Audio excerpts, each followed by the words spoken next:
Hey gang, how you doing? Jonathan here for Tailhunter Sportfishing, and it's time once again for the Mexican Minute La Paz video fishing report, coming to you from La Paz, Baja, Mexico, and covering all of the fishing action for our Tailhunter Sportfishing fleet here in La Paz, Baja, Mexico, for the dates of the 10th through the 17th of September 2022. Wherever you are, hope you're doing well. Thank you so much for checking in.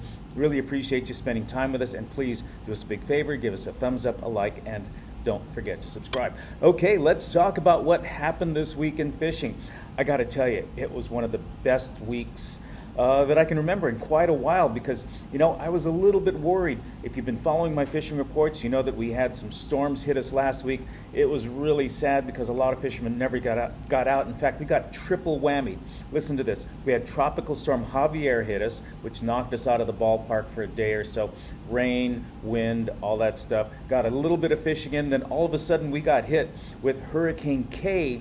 That it didn't move really fast. It wasn't really strong compared to other hurricanes we've had here in the past 30 years that I've been here, but it sat on us for 3 days, prevented us from going fishing. It was just enough rain, just enough wind, just enough of a storm to keep us off the water. And then when it cleared up, here's the third punch in the nose, a full moon on top of it. Now, whenever we have a storm, I'm always especially nervous. I never know how the fishing is going to be, because if there's been a lot of runoff, the waters are turned over. They're dirty, they're brown, they're really, they're just dirty. What can I say? No other words to describe it. Also, if there's a lot of wind, add onto that a lot of turbulence. It still could be rough. A lot of times after storms move out, it can be very, very windy as everything kind of clears out of the way. So you just never know how the fishing is going to be. It often takes, you never know how long it's going to take for the fishing to come back, the waters to clear up, the waters to calm down. Well, I tell you what, this past week it seemed like the fish were as eager to bite and to feed as we were to catch them, because we had probably one of the best Dorado weeks that I can remember all season. The fish didn't come on really, really strong at first, but they were definitely willing to bite. But with each passing day, it got just a little bit better. In fact, take a look at this video. It was almost like feeding fish in a pond by hand. Take a look at this. Keep going, more. Much more, much more. Keep going.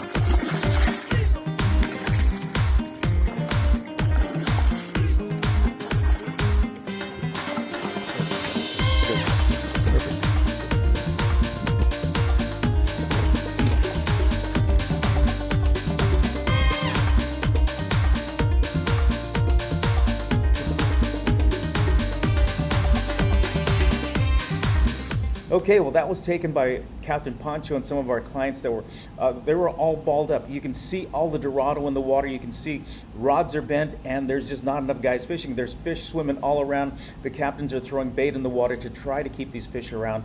As a matter of fact, some days the clients were telling me by 8, 9 o'clock they had limits already. They were tired, ready to go back to the beach and just hang out, have breakfast, have an early lunch.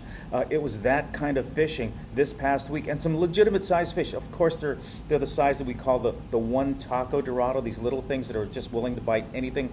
But there are a lot, and a lot of those got released. Don't question me about that one. A lot of fish got released, but it's definitely some legitimate size 10, 15, 20, 25 pound Dorado were coming in the boats. Very, very exciting stuff, and especially because a lot of the folks we had this week were first timers, which is great because you get them on the water, rods are bent, reels are going off, lines are flying all over the place, fish are flipping all over the place. You can see these fish swimming in the water. It's just very, very exciting fishing. Now, I will throw in a caveat to that, because it wasn't every boat every single day. A couple boats could get in on it, another boat went somewhere else, and maybe it was a little slower, but overall, a really, really solid week of fishing. On top of it, a big surprise.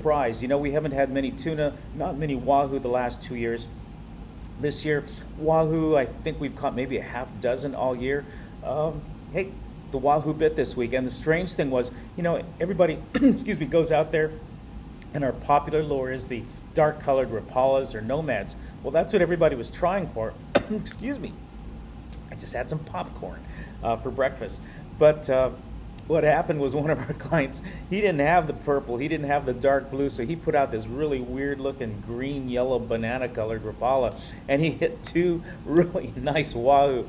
And surprisingly, the next couple days, it was the weird-colored Rapalas and nomads that caught the fish. You know, sometimes that happens. Everybody's trolling a certain color. Everybody's convinced that is the color of the lure. That is the color of the feather, whatever you're supposed to be dragging. And it's the guy who puts out the weird colored, pink, polka dotted, chartreuse colored, funky one that catches the fish. Well, that's what happened. We hooked a number of fish, lost a lot of fish, got a couple to the boats, but that was a very, very nice surprise. On top of it, a couple blue marlin hooked up this week. Not landed.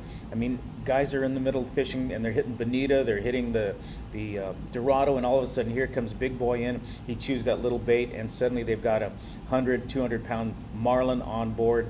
And they're off to the races. None of those got landed, or I should say most of those did not get landed because you're on light tackle and you've got a small hook. But blue marlin, striped marlin, some sailfish also hooked. There were a couple brought in. Most of those got released. So that was a nice bonus. On top of the bonita, some pargo, some cabria, some snapper. So overall, just a really, really surprisingly good week of fishing. Hopefully that continues. Hopefully that I don't see any storms coming up, but I'll knock on wood, cross our fingers, and hope we've seen the last of the storms because that really, really put us out of the game for a long time. And I really feel bad for the guys and the gals who came down that week and were not even able to get out fishing or lost a day or two of fishing. I've been writing these cover letters to the insurance companies, hopefully so they can recover some of their lost funds over their vacations. But anyway, a lot of good things happened this week.